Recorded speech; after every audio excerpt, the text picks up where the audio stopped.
Let's get into the game. If you watched the game, you would have felt like, especially if you're a Kaizer Chiefs fan, you would have felt like you watched two different teams, two different Kaizer Chiefs teams playing against the same Richards Bay FC in the same game, because the first half team was completely different from the second half team and the way we played. Quite honestly, the first half team was before. At first, we looked at the starting 11 and you thought to yourself, many of us would have felt that this is a very awkward starting 11, especially in the middle of the park where you had three defensive midfielders in the form of Ndlovu, Cele, and Mtetwa. You felt a little bit worried going forward that how are we going to create goal scoring opportunities, especially playing with those three defensive players.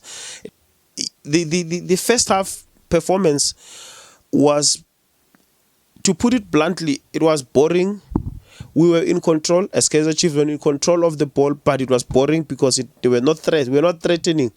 There were no goal scoring opportunities. There were not many goal scoring opportunities that were created. Okay, and then when you compare it to the second half Kaizer Chiefs, which was not necessarily in control all the time, but they looked a little bit more dangerous going forward because they made more ball and box entries. And there were quite a number of crosses that were launched into the box, and you felt like if we had that lethal striker who's just gonna touch the ball into the net or just head it into the net, just that last touch was missing with the second half team. Although the second half team, I have to be honest, they really put Richards Bay against the wall.